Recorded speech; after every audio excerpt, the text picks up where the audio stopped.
Après une nuit très agitée, les manifestants anti-Kabila ont organisé une marche cet après-midi dans les rues de Bruxelles. Un rassemblement tout d'abord interdit, puis autorisé, mais sous escorte. Emmanuel Dupont, Gaëtan Lilon.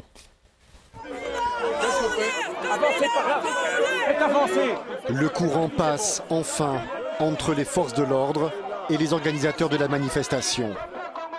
Après de longs moments de négociation, le cortège peut s'élancer dans les rues de la capitale, encadré de très près par une colonne de policiers.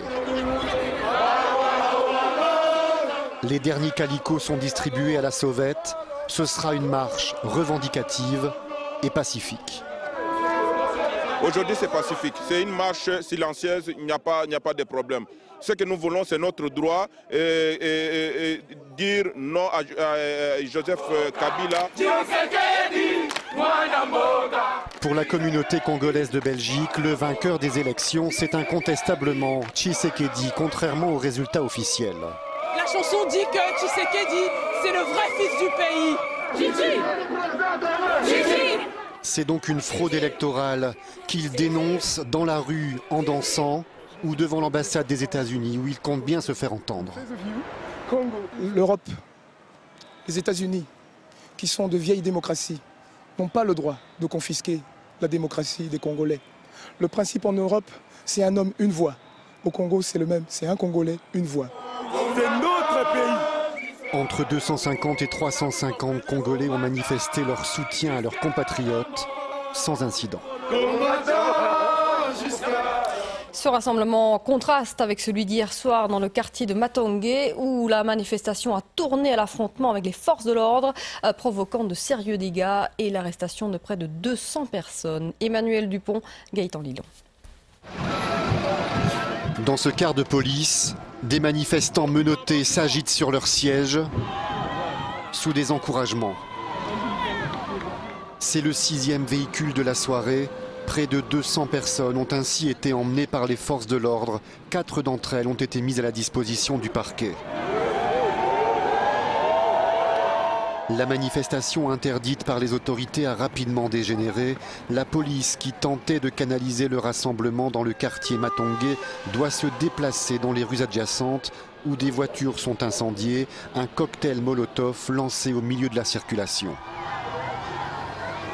Le bourgmestre faisant fonction, Béat Diallo, accessoirement boxeur, se rend sur place. Il est alors violemment agressé par des individus déterminés. Disons qu'il y a un coup de poing qui a tenté d'arriver, mais bon, comme j'ai quand même l'habitude d'avoir des coups de poing qui arrivent, j'ai eu le temps de l'amortir comme il fallait. Et le problème, c'est toujours le même, c'est qu'il y a des jeunes qui viennent dans ce genre de manifestations aussi et qui profitent de ces manifestations pour foutre un peu le bordel. Et voilà, et ça fait effectivement, ça dévalorise tout le combat qu'ils essayent de mener parce qu'il y a de la violence. Depuis le début de la semaine, les Congolais de la capitale expriment leur colère face aux résultats des élections qu'ils jugent tronqués. Et en manifestant à Bruxelles, ils veulent dénoncer les pays comme la Belgique qui, selon eux, soutiennent le régime autoritaire de Kabila. Cette semaine de manifestation coûte très cher aux commerçants du quartier. Une trentaine de magasins ont été saccagés. Qui plus est, les clients ont déserté les lieux. Une perte sèche durant cette période de fête. Micheline Tiapon, Didier Clip. On est bien loin de l'affluence habituelle à quelques jours des fêtes de fin d'année dans le quartier Matongé, porte de Namur. Les manifestations ont laissé des traces sur les vitrines et dans les caisses. Ici, c'est une perte de 50%. Pour nous, c'est catastrophique parce que nous sommes obligés de fermer le magasin. Lundi, on a dû fermer. Mardi, on a dû fermer. Aujourd'hui, on est samedi, on nous annonce qu'on va devoir fermer probablement entre 13h et 14h parce que ça va de nouveau exploser, malheureusement.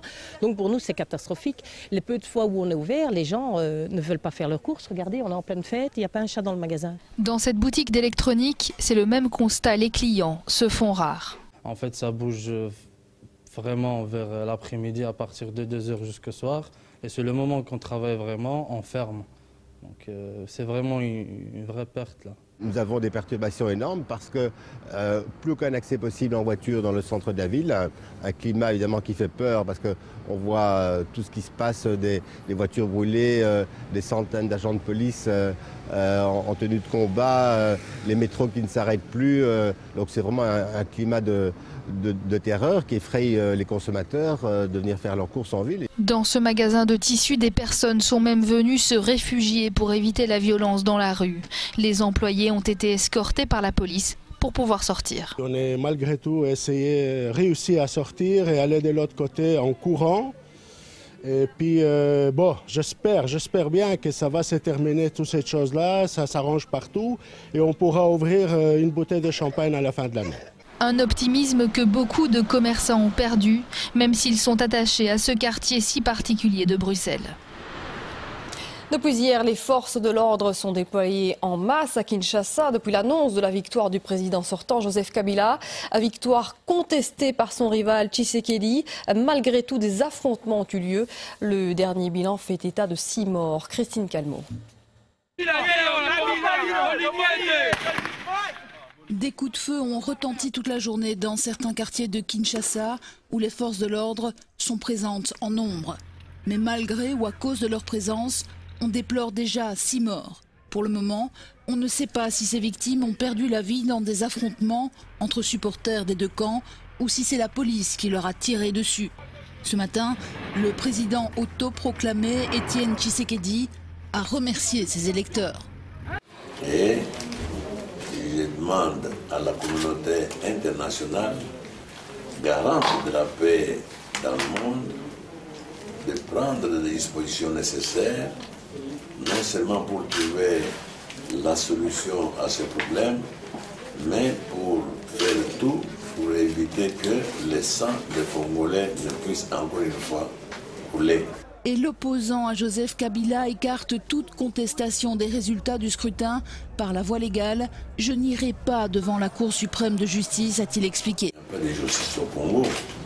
Ce qu'on appelle Cour suprême, c'est une institution privée de Kabila. Je ne peux pas leur faire l'honneur de recourir à eux pour leur reconnaître une certaine légitimité. Ce n'est pas la première fois que la Cour suprême fait l'objet de critiques, notamment son manque de transparence en matière de contentieux électoraux.